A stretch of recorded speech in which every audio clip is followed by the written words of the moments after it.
PARTAY! Hi, I'm Andrew Armstrong. Welcome to the back of his Teardown lab. I was on vacation recently, and it's not much of a vacation when you're a parent with young kids because they drive you mental. But I did find this. It was originally €13, but I got it for €4 while I could, while we're still able to go to these countries without visas. And it's in Spanish. But I could look at the box and I was like, I have to have this because I could tell what it was right away because it looks like a TRV valve replacement with a super duper clever one. So you pop off your old thermostatic valve on your radiator. If you need to, you've got adapters that come in the kit, and then you just pop this thing in and it's clever apparently. And even if you're that way inclined and you know how to speak every other language, I've checked their website, every other language apart from English, they don't sell this in England at all. You can buy this gadget that your phone can program these things up with wirelessly. But you don't need that apparently because you can just do it from the screen. A little bit bashed, it's been obviously sat on the shelf for a while. You know why it's been sat on the shelf for a while? Because people in Spain don't give a crap about saving money on heating because most months of the year it's blisteringly hot. And a lot of places apparently don't even have central heating. So why do you even care? So I'm sorry, Oldie. This was a bad move for you guys. But good move for me, because I've got it now. Ah, a thing appears to have fallen out. That's looking quite ominous because it's quite a big thing, a nut and a bolt. But I can see why though. Fortunately, I can see why. So there's the unit. And now we can sort of flatten this out and have a proper look.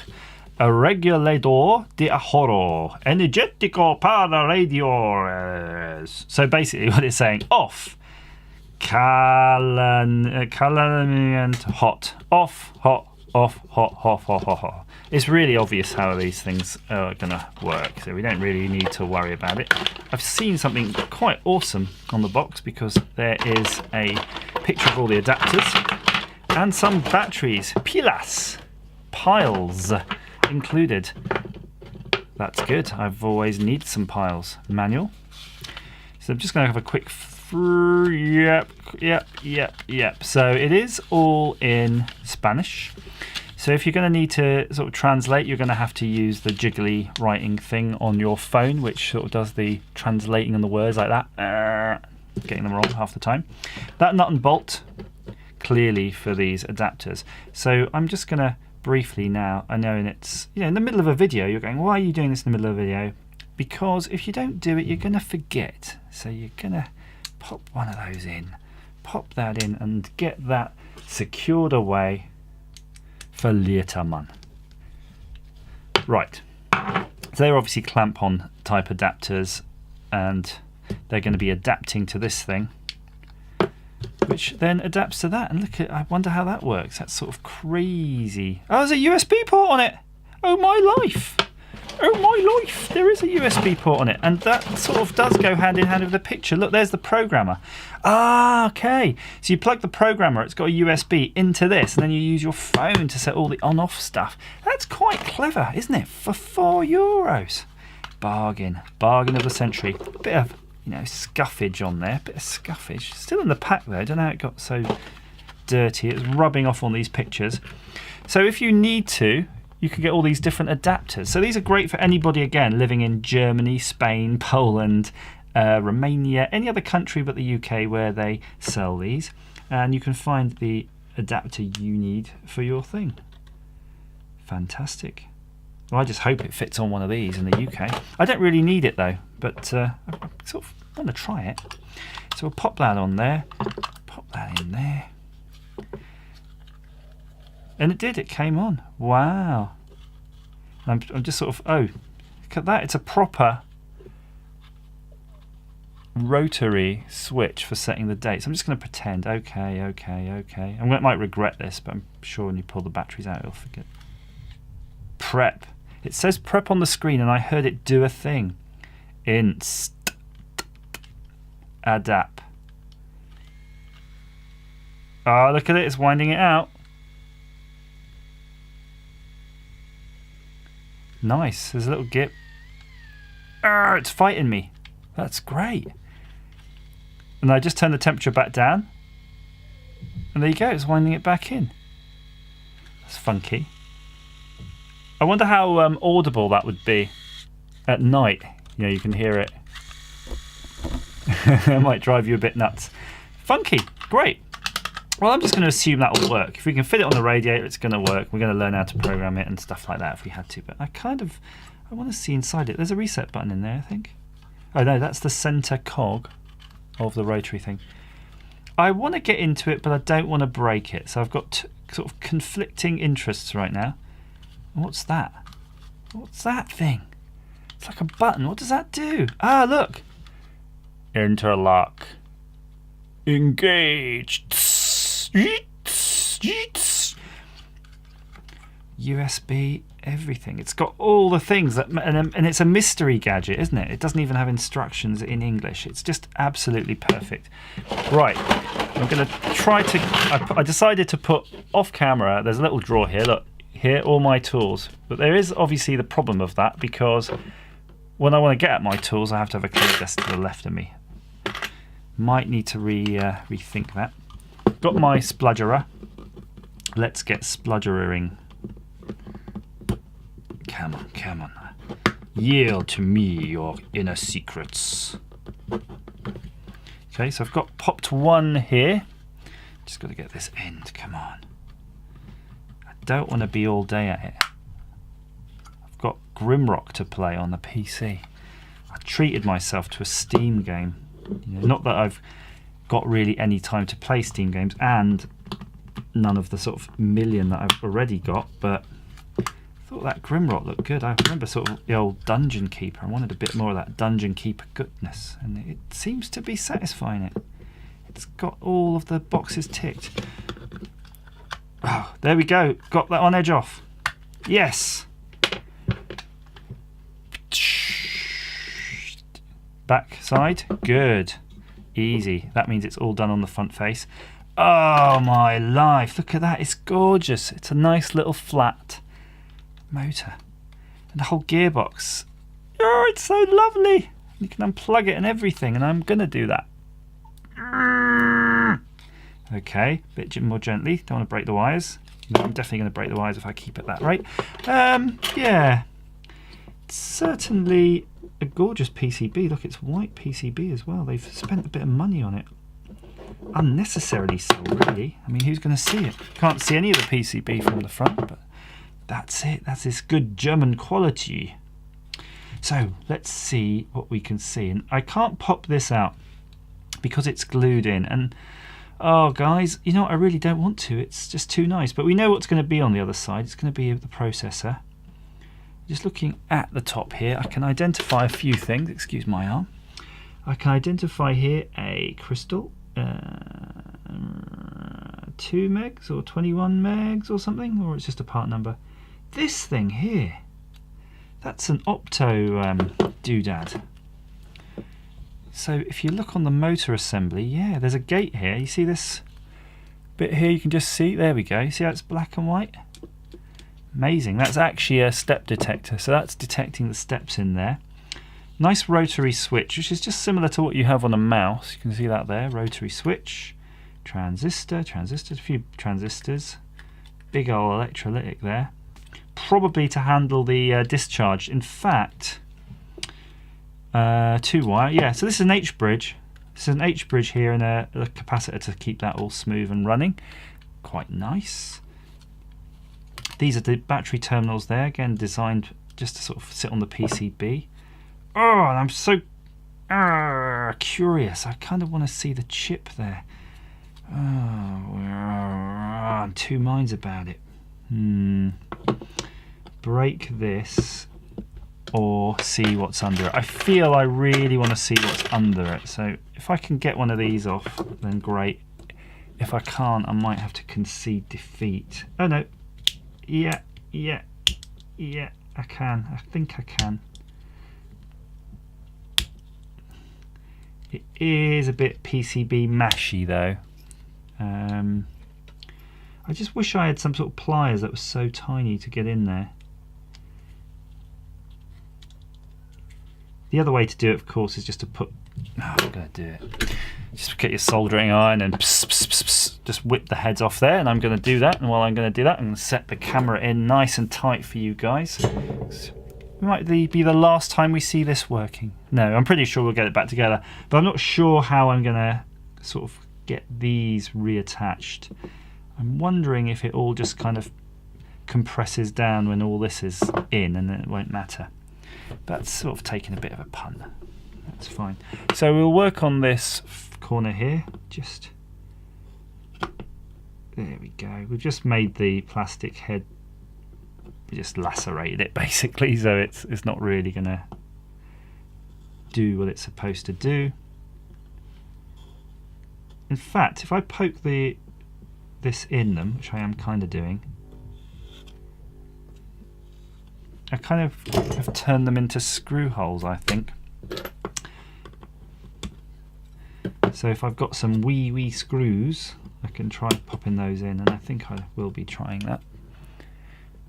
Hopefully you can see in there. Just pulling off the extra bit of plastic. And I've sort of tried to make a New Year's resolution to clear my bench properly, you know. So I'm going to just have a little brush there, because I've just spent the best part of 2 hours cleaning it, filling up a black bag or two as well as I went along. It's amazing the amount of stuff that accumulates on a desk, isn't it? Lever the PCB up a little bit. Yeah, it's yielding now, yielding to me. And just have a quick look in here. We have sort of created 4 screw holes, so great. Be able to reuse that. Nice indeed. Just notice this very weird aperture in the top here. I wonder what that's for, because it doesn't really lend itself to anything. It must be just sort of for the heat sensor that's going to exist in here somewhere. Right, I'm having trouble now seeing the CPU, so it's pretty much under the screen.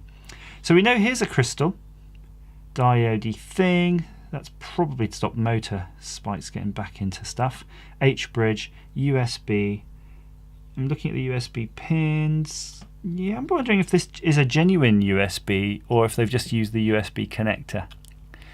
I've done this myself on a product actually, where I've used the USB connector as something that isn't USB. Yes, there's a nice crystal underneath. Very gingerly taking the screen off because I kind of want it to work. There we go, an Atmel AVR. Come on, focus. I don't know if the camera is going to pick up that bad boy, so I'm going to have to read it off for you.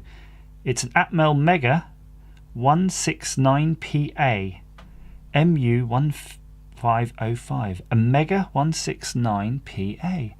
And if it's a Mega, I feel it probably has a USB mode actually on that. So that's pretty interesting. Oops, broke it. Yeah. Absolutely funky. So that's a real CPU in there. I'm surprised actually they've bothered to put such a fat one on there. I'm just sort of, I'm looking around, I'm desperately looking around at all my shelf of random stuff to see what kind of random stuff. Yeah, I've got all my typical things. But yeah, if you look at this board, I reckon you could get away with a chip this size. See the one I'm grabbing? To do somewhat similar if you didn't want to bother with the USB. And frankly, I don't know why you're bothering with the USB on this, but that's their business, not mine. That's so they can charge you a whole €12.99 instead of charging you €7, for example. So can I get this all back together? I've just noticed though that the whole screen assembly, it's quite nice how it's made with this sort of ribbony thing and all those bits and bobs, but there's no positive lock on the actual screen, so it kind of just goes where it wants to go. So it really does need a good interface with the enclosure. I'm thinking almost that you probably have to put the screen in separately, which I will if I can. It's so weird, these sort of simple LCD screens, and I've never really investigated how much it would cost to get one custom made for you, but I'm guessing it must be relatively cheap because these are a lot simpler than the actual colour screens you get now, and they're relatively cheap, but then they're not custom. So that's that in now, those 4 things. I'm hoping my random box of miscellaneous screws. Oh, these are all quite huge. There's a few small little bitey ones in this little Ziploc. Because you're going to need them, because otherwise... I wonder what I pulled these out of. Otherwise the actual screen's not going to mate properly. So I'm going to try one of these. He's a bit big and he's not a self-tapper, so there's not a lot going for this one other than its size might get through the hole. Bit of surgery. Come on now. Yeah, it's gone in. It bit a little bit. It bit a little bit. That's probably enough bite, I think. Let's try another one. Now, if you recall, the first hole I did was the worst one. I think it was that one. So hopefully these will bite in a bit better. They're not quite as mauled. This deep set plastic casing, that's going to cause me trouble, but that's fine. Yes! Success! That was super tight. Super tight, and I've got loads of those little screws, so that's no problem. Wondering what I'm trying to remember. It must be in a previous video. I must have dismantled something that contained loads of these. Oh, it was a camera. So the camera has actually been super useful, and it's sort of living on in this device. Something romantic about that. That although it can't take beautiful imagery, it will provide somebody with comfort settings when required, or perhaps even save them a bit of electricity. Just looking at that USB port, didn't seem quite aligned, but that's kind of a bit of the design, really. Come on, guys, what are you doing? Look at that. That's shoddy. You could get that a bit straighter. Or is that just me? Hang on. No. Thought perhaps it was just me misaligning it, but it doesn't really want to get in any better than that. Okay, that's its prerogative, really. If it doesn't want to cooperate, so be it. Last screw. So I'm trying to think the use case for these. I think if you are renting an apartment, for example, it could be good. If you've got no, like, if you're renting a room and you've got no control over your particular radiator, this is really useful because you can actually swap this whole thing out, can't you, without affecting the water supply. So you're really just taking the thermostatic TRV valve off the existing one, and you can unscrew those without draining the system or needing access to any plumbing. And you could just fit this and give you more control. If you're in a normal house like me, you'll have probably maybe only a single zone or a double zone setup, so you'll have maybe these on-off times being set by your main house thermostat.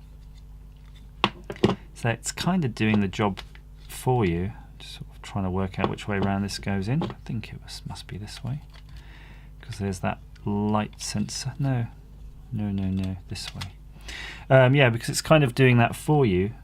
So this would kind of really be just, I don't know, interfering really, or just a sort of finer level of control on a particular room. I don't think it's going to save you electricity that much, unless you just have these on every single radiator and you just have your central heating system just come on sort of 24 hours a day and then let the individual radiators deal with what they want to do with. Again, I wouldn't really advise that either. So yeah, it's a bit of a weird one. I think that's probably why they haven't bothered in the UK, because there's no use case for it. But as I said before, some of these countries like Spain, where they're not so into central heating as we are, it could be useful because they might not have all of the level of controls that we do. I say that, right, but I know most people just have really simple thermostatic valve somewhere. But say thermostatic valve, thermostat on your boiler. Look, there's the temperature sensor right there. Interesting though, it's not up there. That's just a surface mount thermistor. Oh, he's not gone back on though, has he?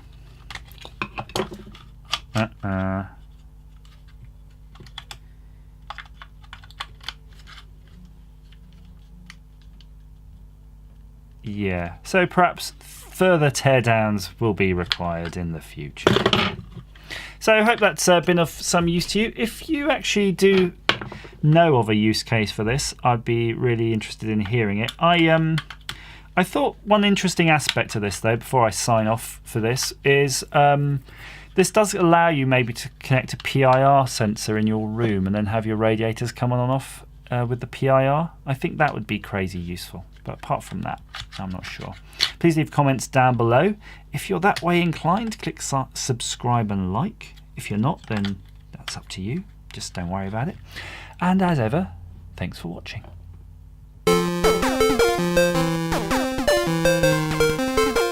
One screen shim later. Hooray! Job's a good 'un.